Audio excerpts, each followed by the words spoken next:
Pergunta número 1. Se Satanás é o pai da mentira, como dizem os evangélicos, como podemos ter certeza de que ele não enganou os cristãos e fez com que eles o adorassem como Deus e rejeitassem o verdadeiro Deus? Pergunta número 2. Se Deus lançou o diabo no inferno e o inferno é um lugar de castigo eterno, sem perdão, por que nos ensinaram que o diabo anda por aí nos tentando e nos possuindo? Terceiro, se Satanás consegue entrar até nas igrejas e fazer com que as pessoas tenham pensamentos impuros durante os cultos, como os cristãos podem ter tanta certeza de que ele não influenciou a redação e a composição da Bíblia segundo os seus interesses? Pergunta número 4. Por que Deus mandou o dilúvio para eliminar o mal na terra? Não funcionou. O mal voltou logo em seguida. Deus já deveria saber que isso iria acontecer. Então por que ele se deu a esse trabalho? Porque se Deus é onisciente, onisciente quer dizer que tem ciência de tudo. Então ele vai destruir a terra. Para quê?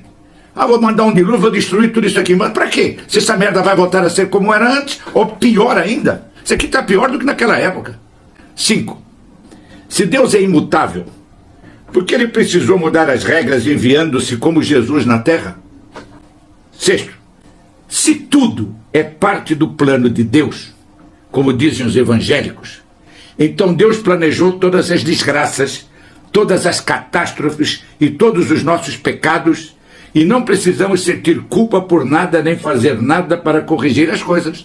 Tudo faz parte do plano de Deus, cara. Então por que você se sente culpado com alguma coisa? Tudo que acontece é parte do plano de Deus, dizem os evangélicos e alguns idiotas de alguns católicos e qualquer outra religião que o valha. 7. Cristãos dizem que se um bebê morrer, ele vai para o céu. Eu já ouvi isso várias vezes. Por que então são tão contrários ao aborto?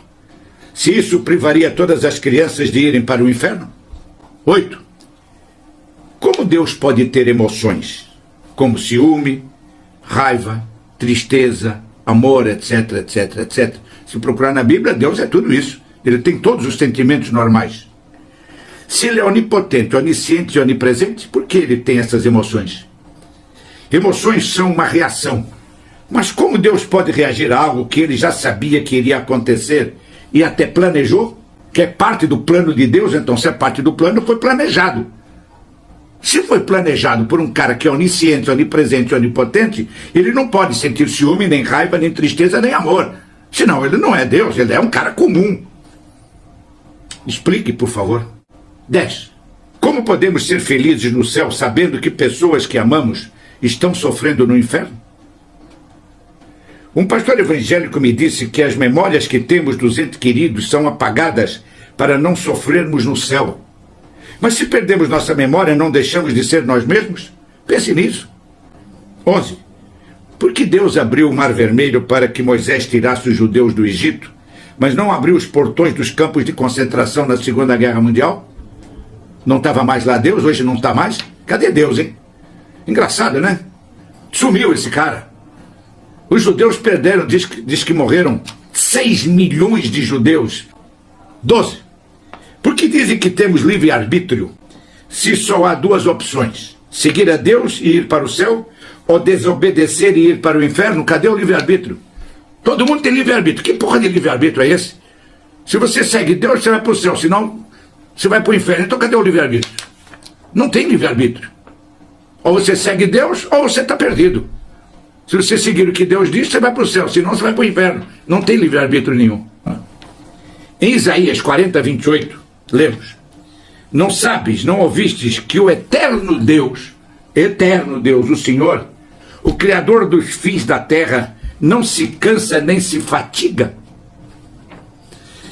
Pergunta: então como é que os católicos dizem que Deus descansou no 7º dia no Gênesis? Ele não se cansa, não se fatiga, descansou de quê?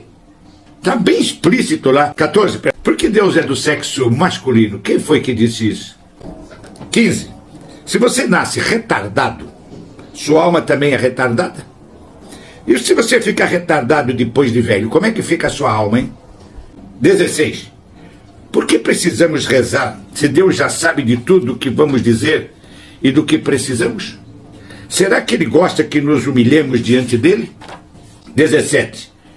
Como Adão e Eva podiam saber que era errado comer do fruto do conhecimento, se só ao comê-lo saberiam que era bem e mal, certo e errado? Antes de comerem do fruto, eles não sabiam. 18. Como podemos ofender a Deus se não é possível surpreendê-lo? Então, se você não pode surpreender Deus, então simplesmente não podemos ofender o cara. O cara já sabe o que vai acontecer. Então não tem ofensa nenhuma. 19. Por que Deus criou o mal, hein? Isaías 45, versículos 6 e 7. Vamos repetir, por que Deus criou o mal? Se Ele não quer que o pratiquemos? Por que Ele cria as pessoas que já sabem que vão para o inferno? 20.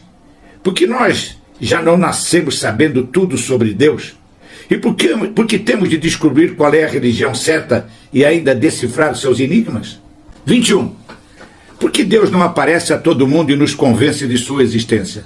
Porque Ele só se revela de maneira tão duvidosa e tão obscura? 22. De acordo com Mateus capítulo 5, versículo 17, diz assim: Jesus não veio abolir a lei e os profetas, apenas completá-los, e que nenhuma vírgula deverá ser alterada enquanto existirem céu e terra.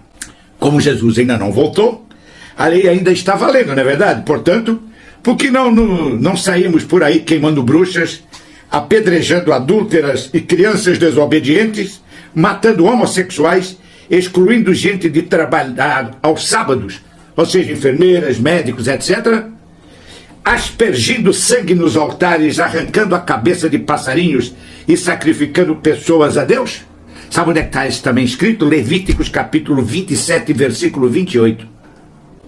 23. Se os evangélicos aceitam que Deus sempre existiu, por que eles não aceitam que o universo sempre existiu? 24, perdão. Que Deus de infinito amor aceitaria sacrifícios humanos, inclusive de seu próprio filho, entre aspas, e dos filhos de suas criaturas? 25. Se Jesus era Deus em forma humana, Ele morreu para nos salvar dele mesmo? 26. Porque Deus criaria gente que não acredita nele e depois os puniria por ser aquilo que ele os fez? 27. O que é o plano de Deus? Um Deus onipotente e onisciente não precisa planejar nada. Isto é coisa de criaturas limitadas, que não conhecem o futuro. Se Deus tem um plano, então Ele é limitado como nós. 28. Como pode um Deus de infinito amor e misericórdia assistir a bilhões de seus filhos queimar por toda a eternidade? 29. Como Deus julga os que viveram antes da Bíblia ser escrita? 30. Como é possível que uma alma queime? Elas não são entidades espirituais? Seria um fogo espiritual? Eu sou o Deus de Israel, diz o cara. Ele não diz que ele é o Deus do Brasil, da Inglaterra, de Portugal, da França, da Argentina. Não. Eu sou o Deus de Israel.